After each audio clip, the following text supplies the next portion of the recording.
Hello, I'm Sarah. I'm the UK National Preventive Mechanisms Research and Engagement Officer.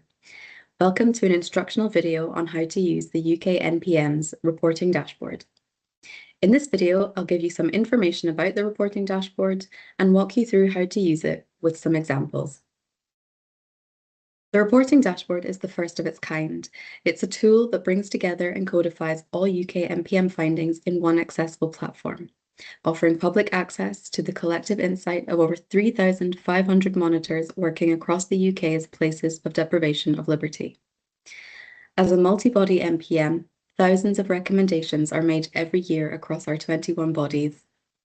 Until now, these findings have only been accessible through individual reports or organisational websites, making it harder to see the bigger picture or share effective solutions. The reporting dashboard transforms this by providing a central space that consolidates all NPM data in real time, helping to identify trends, challenges, and areas of improvement across attention settings. This tool was designed with everyone in mind, from NPM monitors to oversight bodies, civil society, policymakers, and anyone else working to improve conditions in places of deprivation of liberty. We hope you find it a useful tool in whatever you do. You can find the reporting dashboard on the UK NPM's website, which is nationalpreventivemechanism.org.uk. If you scroll down on our homepage, you can access the dashboard by clicking Explore the Dashboard here. Alternatively, you can use the drop-down menu in the navigation bar.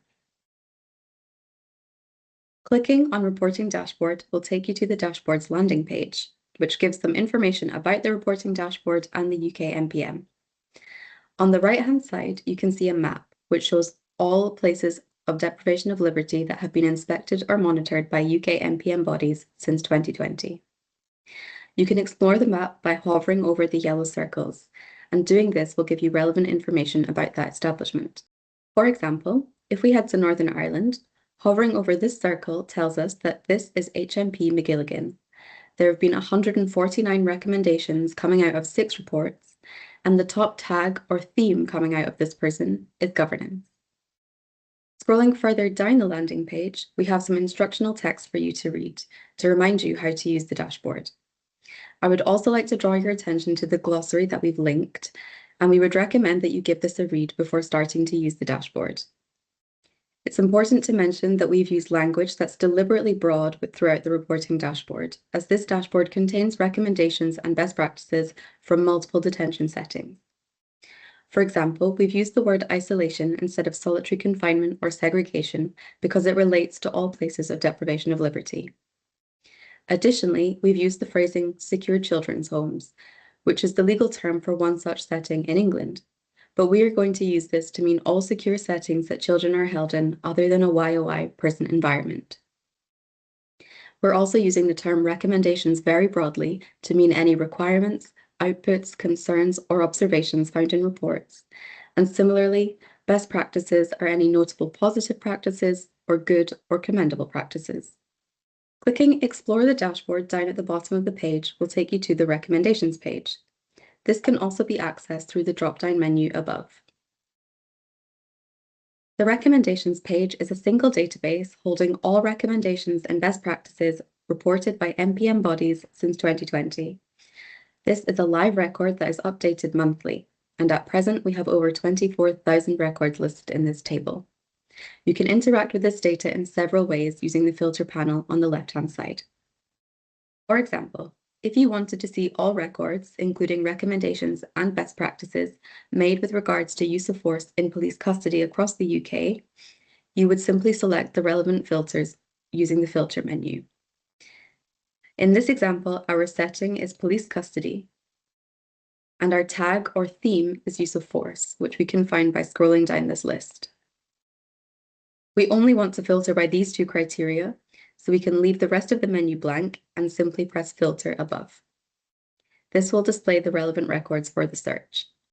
The table will show information for each record, including its report, organisation, setting, nation, any relevant populations or tags other than use of force, and the published date of the report. If we want to, we can export this data by clicking on the Export button in the top right-hand corner. This will put the displayed data into a downloadable Excel spreadsheet for your use. If we now wanted to see any recommendations made relating to mental health for women deprived of their liberty across the UK, we would first need to clear our filters, which we can do by pressing the Reset Filters button. Working down our list, this time we're not specifying by setting, but we are still specifying by theme, so we can scroll up to find any mental health related tags, which are mental health assessment, support, and treatment. We also want to see records relating to women, and we only want to see recommendations this time, so we'll filter by recommendation type. Again, we can just press filter, and this will bring up the relevant records. As we know, this is showing recommendations from across the UK, but we can add to the filter menu as much as we want. So scrolling down, we can now filter by nation. So if we wanted to see only these recommendations made relating to women's mental health in England, we simply press England and we can press filter again, and this will bring up a new list of records. Clicking into a recommendation by clicking on the blue text gives us more information. So we can see the record type, the full text, the setting, relevant tags and populations, as well as a recommendation target. In this case, we have local leadership because the recommendation is made to the prison itself, but this can also be made to national level leadership or government level. We also have details for the report the recommendation comes from on the right-hand side. If you wanted to see all recommendations from a specific report, you could head to the reports page by scrolling up and using the drop-down menu. Clicking into a report by again clicking on the blue text shows us further information, including the report name, the relevant organisation, nation and establishment. We've also got the published date on the right-hand side and the report type. So this is whether the report is an inspection report, monitoring report, or a thematic report. We have also provided a link to the report PDF, so if you're interested, you can go straight to the report and read further. Underneath all of this information is a table of all of the related records from the report that you can read through. Back on the reports page, to find a specific report, you can use the filter panel on the left-hand side, or you can use the search bar. We recommend starting your search with an asterisk if you're going to type something in. For example, if I wanted to see all reports from Rossi Secure Accommodation Services in Scotland, I would simply type in Rossi with an asterisk. And this will bring up all of the relevant reports. Perhaps the most exciting feature of the reporting dashboard is the dashboard function itself, which is also accessed through the drop-down menu. You will first arrive at the dashboard overview, where we can interact with the data in a much more visual way. Just note that depending on the device you're using, you may need to alter the zoom in the bottom right-hand corner to see everything properly. This page gives us a snapshot of all of the records uploaded to the dashboard, and the filter panel on the right-hand side works just the same as we've seen before. Using the small navigation arrows below, we can head to page 3, which is the chart builder. This page allows you to create bespoke charts by selecting the data variable you want the chart to display, the chart type, whether you want to see total reports or recommendations, and same as before, you can filter even further using the filter panel on the right-hand side. This page is a great tool for comparative analysis. For example, if we wanted to see key themes arising in immigration detention in 2021 versus 2024, we could first select a pie chart, as this will give us the best visualization of the data. We then want to select tag on the left-hand side, as this is what we want the pie chart to show us. We want to make sure we're looking at total recommendations, and then filter by our setting, which is immigration detention. The pie chart now shows us the key themes arising in immigration detention across all records uploaded to the dashboard. Hovering over a section and then clicking on it will give you those related recommendations below. You can click anywhere outside of the pie chart to delete that selection. To use this data comparatively, we can use the date range filters in the top right-hand corner.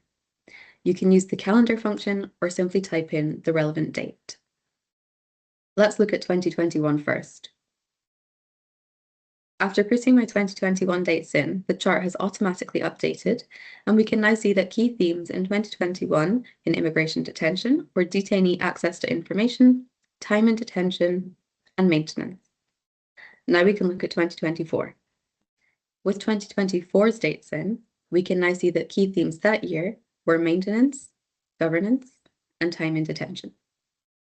If we wanted to view a completely new data set and see which mental health establishments have the most recommendations related to staff training, for example, we would first want to get rid of all of our filters by pressing the small eraser tools next to the selections.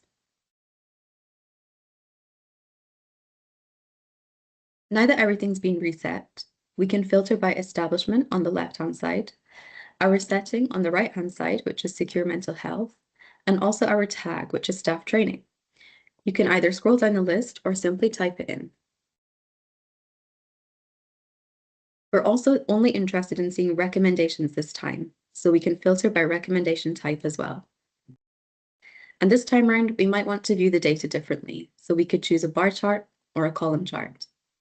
And this shows us very clearly that Shannon Clinic in Northern Ireland has the most recommendations made relating to staff training. Using the small arrows at the bottom again, we can head to page 2, which is the map page. Remember that if you navigate between pages with filters on, these will stay, so let's quickly get rid of those by pressing the eraser tool again. This page allows you to look at records by establishment, and it is a great way to share best practice. If I were a prison governor, for example, experiencing issues with admission procedures, I could use this map to look for examples of best practice that other establishments are using. First of all, I could filter by my setting, which is prisons, filter by my tag or theme, which is entry to detention in this case.